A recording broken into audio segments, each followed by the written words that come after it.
Today I would like to talk about various obstacles on the path during the activation and transformation. Because we awaken the power aspect of consciousness, we become aware of certain aspects of self within the body, within our mind, that we haven't been aware before. It means that all the subconscious stuff, subconscious, hidden features of self, certain aspects of self start coming up to the surface. And when you are awakened in a proper way, you become aware of all these obstacles. Your awareness is that important point in your existence that pulls you up. You've got to understand that there are a lot of issues,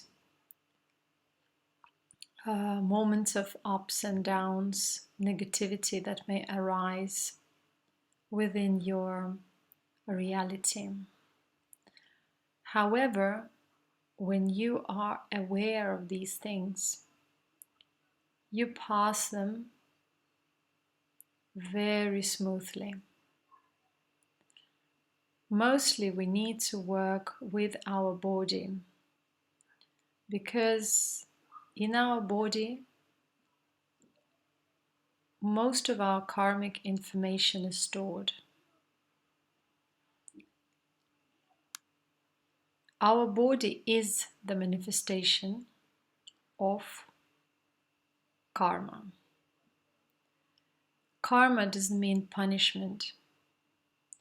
It means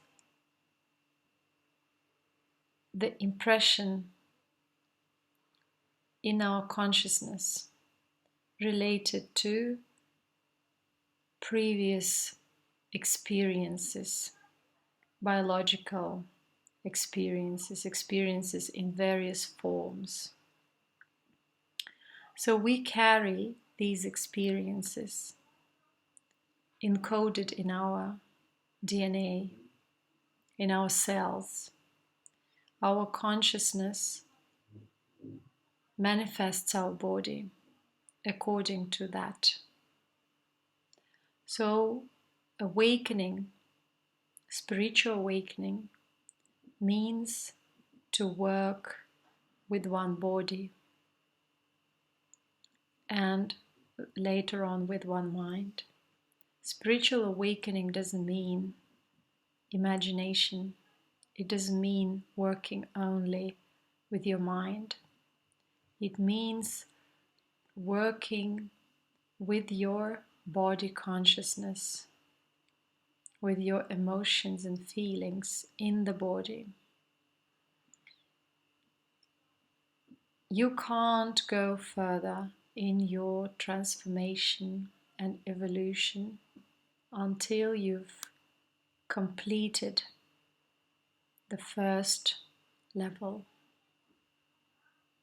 Spirituality is not competition.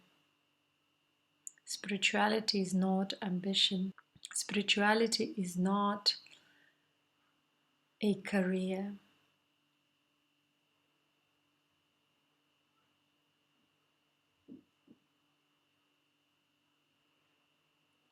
Spirituality is inner development. And this inner development starts with a very unpleasant work. The work of facing self. All of a sudden, you start being aware of the fact that you are jealous, that you are angry. When the power aspect of consciousness activates, you start to perceive your body and mind differently. All of a sudden, you feel a lot of energy rushing in your body, various electromagnetic feelings, different states of mind. These experiences are there to tell you that you aren't limited with the body only, that you are beyond the body. But these experiences don't make you great, don't make you advanced. They are there to motivate you, to help you grow in self-perception with awareness.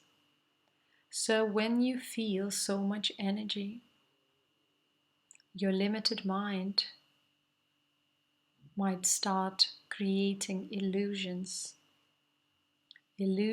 of greatness of self, illusion of I know it's all, illusion of I'm a great healer, I'm a great yogi, I'm a great teacher, and so on. People who teach don't want to teach. People who heal don't want to heal.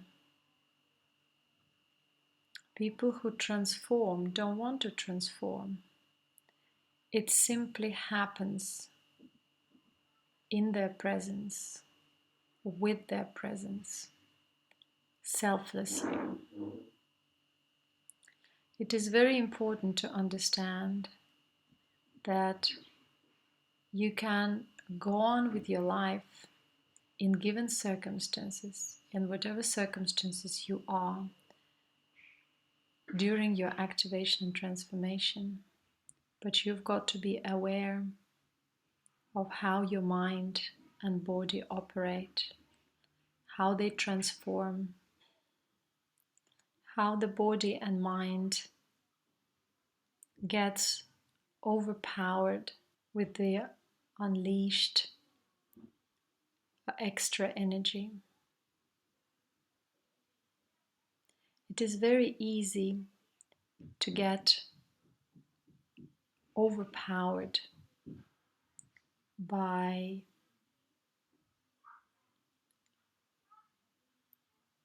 own self, own limited self.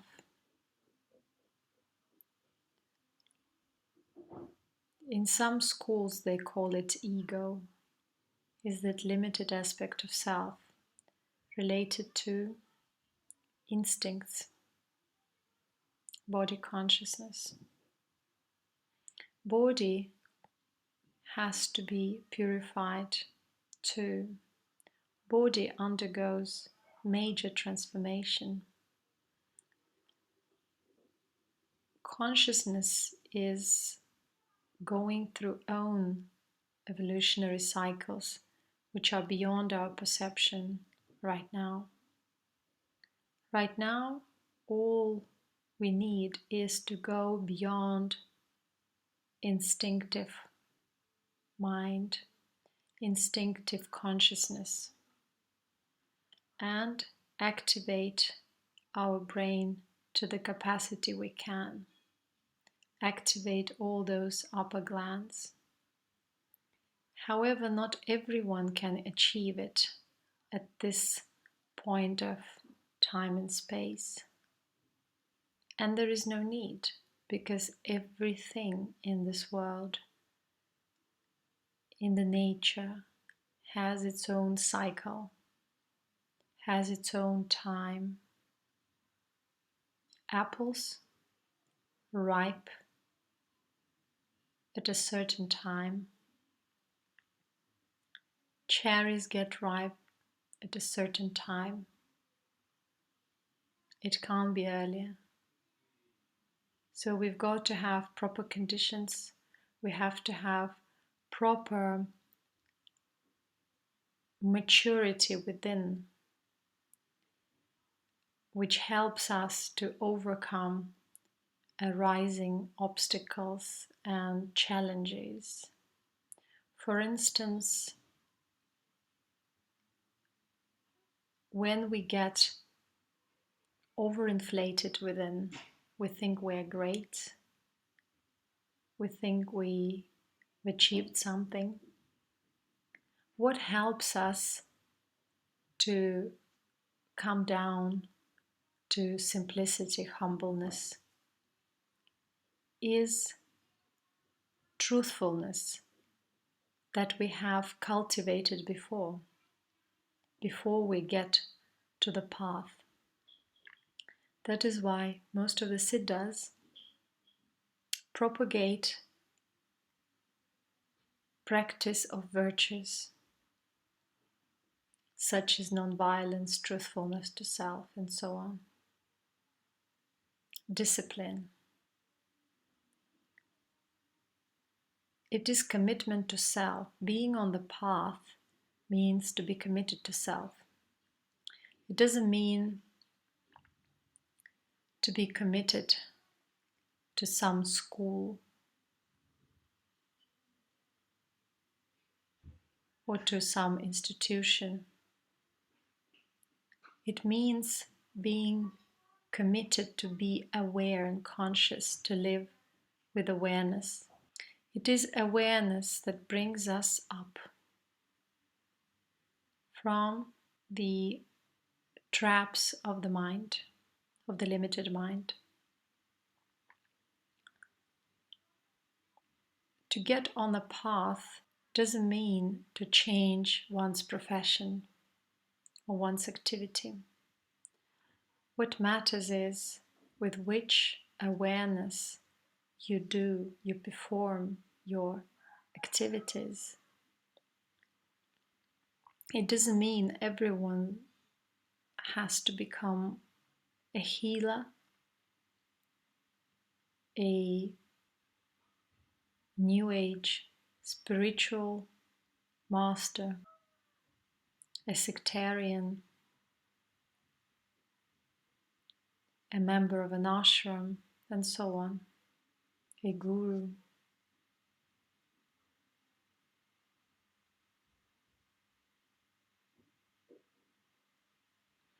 It is very important to be aware of one's limited mind's workings. You can purify your body, it can look healthy. You can have healthy diet, but after all, your mind may cause you trouble. You might have worked out your emotions, but still, there is always something to work on.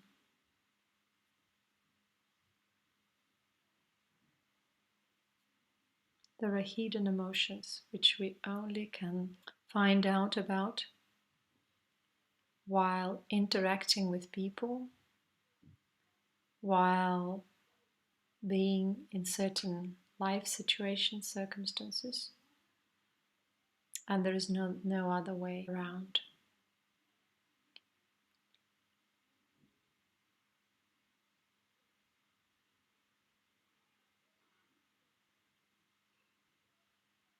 The limited mind wants to escape. The limited mind wants to create a meaning. A limited mind wants to do, to create, to expand. That's why we're given awareness along with it, so that with the capacity of our awareness, intellect, we can decide what is good for us and what is bad, besides our mind's cravings. When we follow only mental cravings, emotional cravings, bodily cravings, it means we haven't gone beyond the instinctive mind. It means we haven't been activated completely. Or we've got blocked or stopped on a certain level by self-imposed negativity from the limited mind, from the body, from the emotional aspect of self. And there are methods how to work with emotions that arise, with instincts, with fears. They've got to be faced, they've got to be transformed with awareness. And you've got to understand the roots of them within yourself. They can be the same fear for everyone, but the roots of the fear in each being could be different. Everyone's got a fear of death, but in every being has experienced death differently. And that's why we imagine death in a different way, each individually.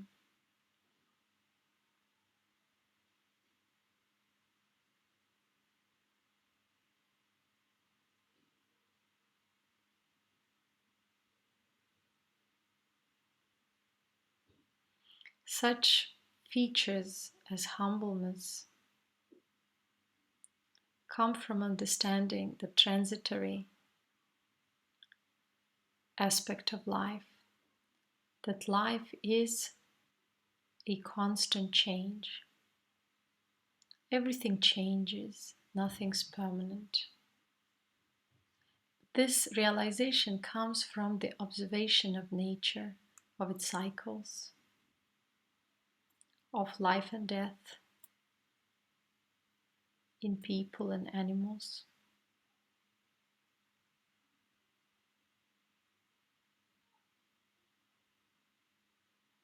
Simplicity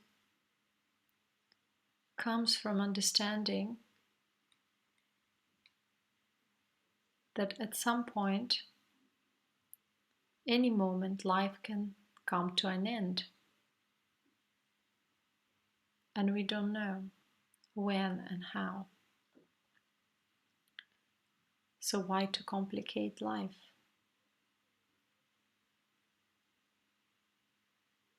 Why to be overambitious?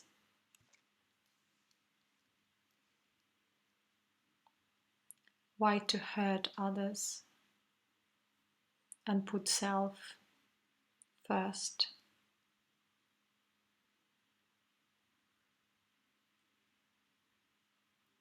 Truthfulness to self comes from various experiences in life, an understanding of self on a deeper level, when there is no need to lie anymore, there is no need to hide, because we understand that evolution goes on and lying isn't leading anywhere. The sooner we face ourselves with courage, the sooner we transform. We get rid of unnecessary elements in our lives, unnecessary circumstances, and so on.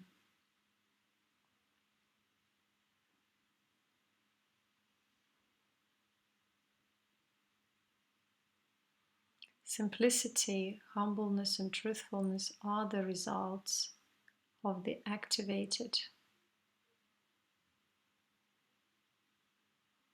aspect of self, intelligence.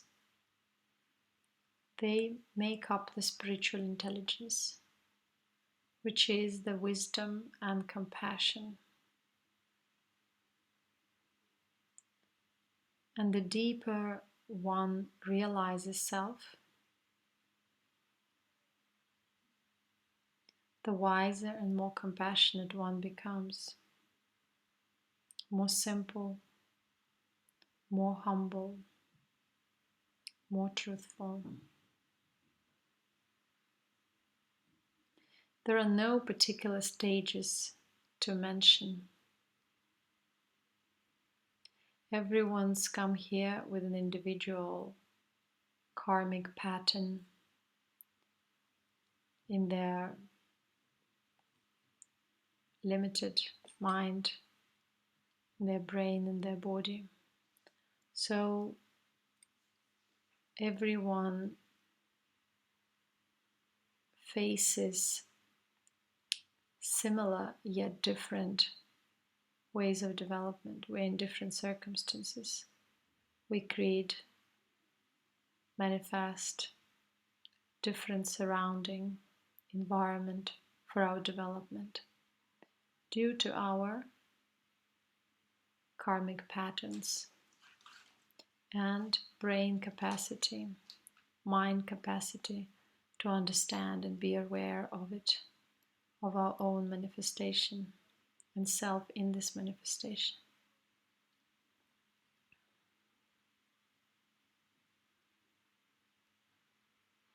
It is easy and difficult at the same time, because even though you can learn about it, you can hear about it, you can theoretically understand it,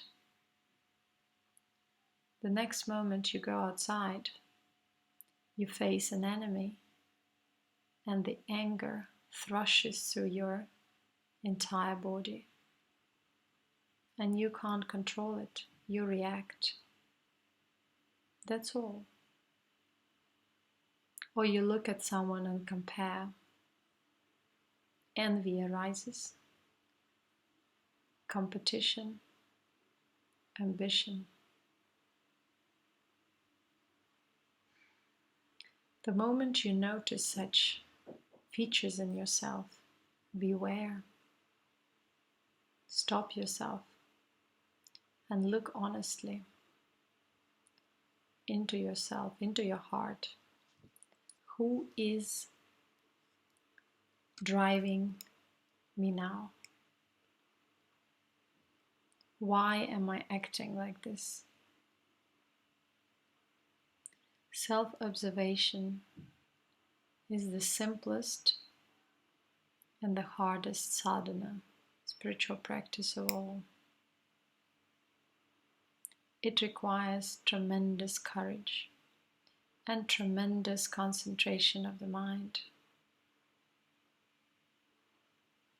It requires deep devotion to self, to the path within. And it requires maturity of the mind to really observe self all the time, throughout the day, and even throughout the night.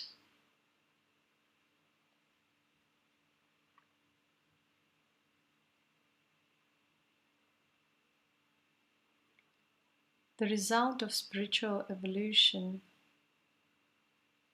is hard to describe. It is not like in the New Age literature, love, peace, happiness. Spirituality is not just about overly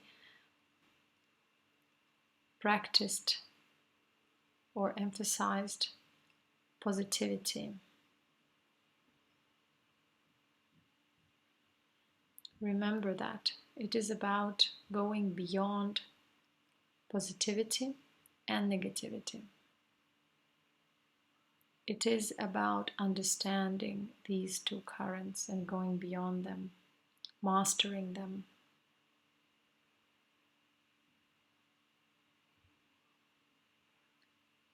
There is no meaning in spiritual practice. It is only our limited mind that wants to have a meaning of any kind, meaning of life, meaning of existence, meaning of whatever. Spirituality has no meaning because it is not limited. Evolution is eternal, so it's meaningless, it's timeless. Consciousness evolves and it manifests physical bodies through which it receives certain experiences. Through these experiences we grow and evolve further. When we evolve beyond the physical body, we continue otherwise. The evolution of consciousness is eternal.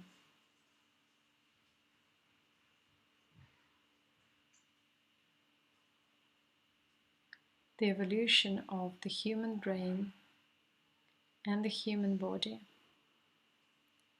is limited and subjected to a certain time and space.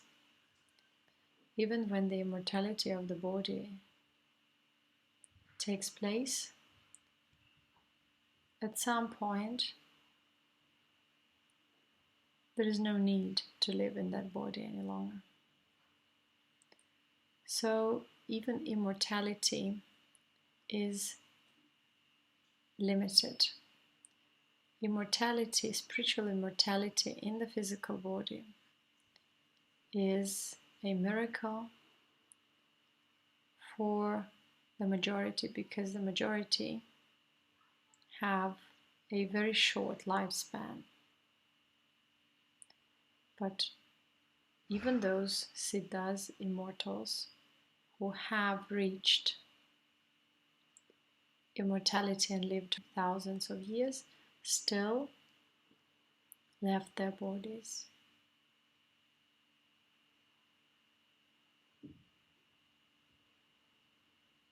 The experience of immortality brings a lot. It is a result of high evolutionary stage of the human brain. However, with that, the evolution of consciousness doesn't stop.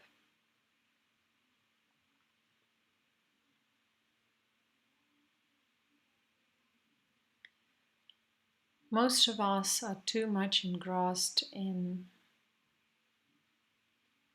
everyday ambitions in life, so we pursue the spirituality the same way. That is why there is no development. That is why we hit a snag. That is why we create new age movements, religions, and so on. Because the moment we gain a higher experience. The moment we get a glimpse, immediately we want to wrap it into something, into a teaching, into a movement, into an organization.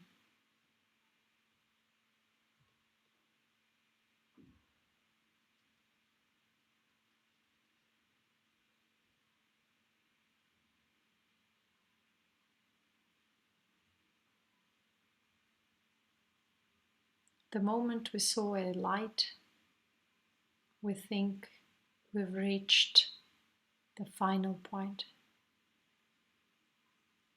How there can be a final point in the eternity, in the eternal evolution of consciousness. This is a trap of mind. Such mental traps are many. Only simplicity, humbleness, and truthfulness to self, which come through the understanding of the eternal process of evolution, help us to slowly evolve within our capacity of the mind and body, of the brain and body. Not otherwise.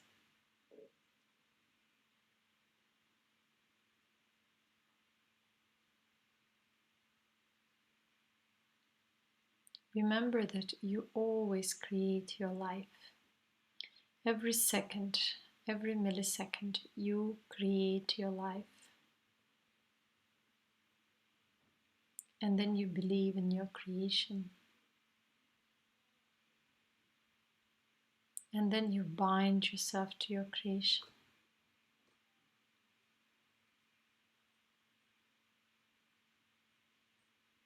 Try to track the creative process back with the power of awareness and the awakened consciousness within your body. And it will humble you down.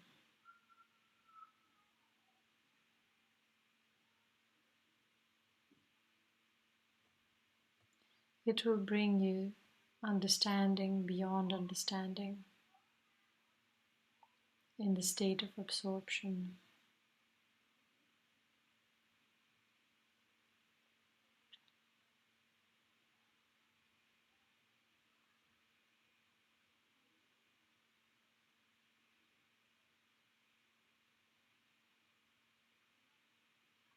No one is holy.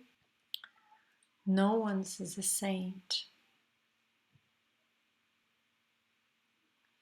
It's just that for every being, there's a certain time, and there's a certain space within which that being matures and evolves. For everyone, different time in different circumstances. No need to create in this world anything, because this world is self-created.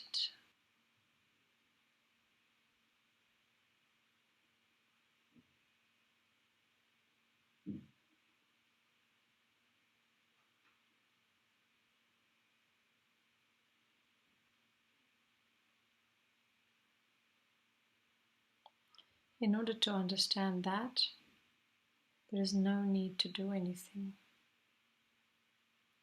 Only to be more alert in life, to be more aware,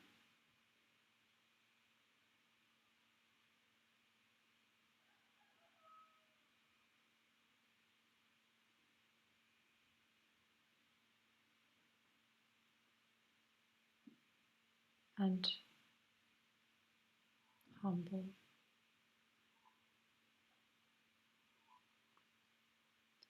When you remember that throughout your daily activities and chores, when you remember to look at the sky and admire its blue color, vastness,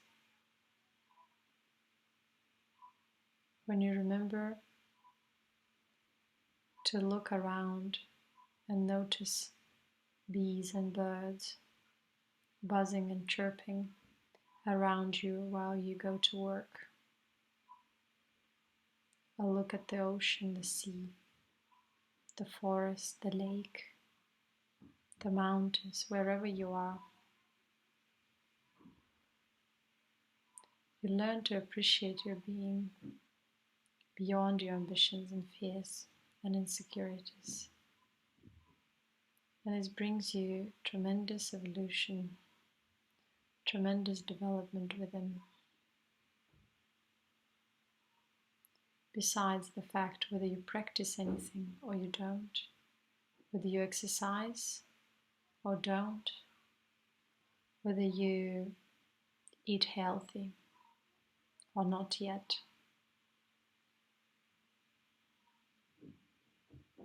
However, it is true that if the body is unhealthy, it is hard to notice the beauty around because there is no beauty within. It is not perceived.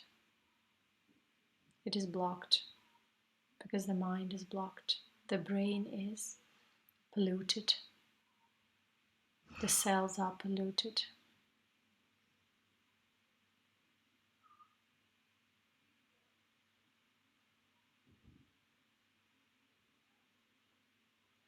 We are what we eat, isn't it? So as there is no life in the GMO hamburger, so there will be no life in the body that consumes it, in the brain that consumes it.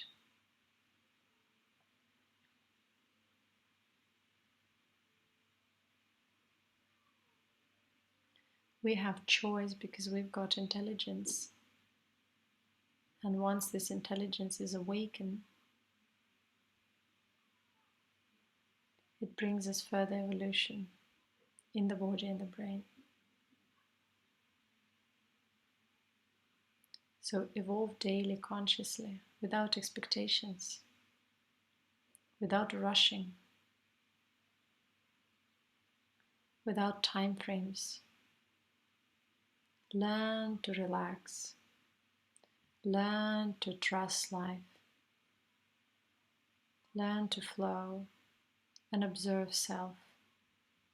Face self, and you'll be growing faster than you imagine. Because imagination is not the greatest tool of the mind. You'll go beyond imagination into the reality of self.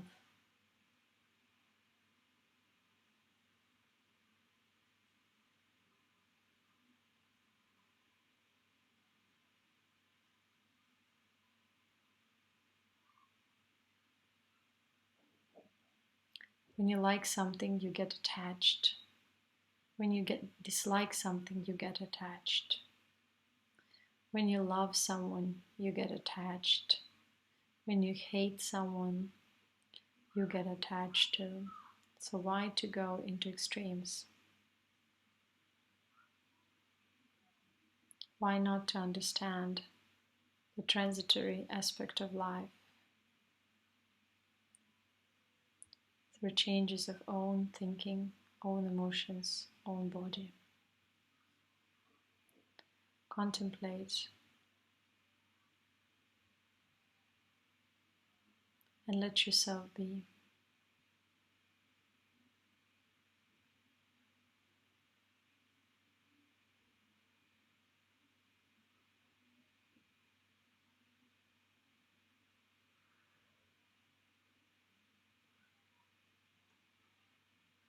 Through the light of self, you learn everything and all,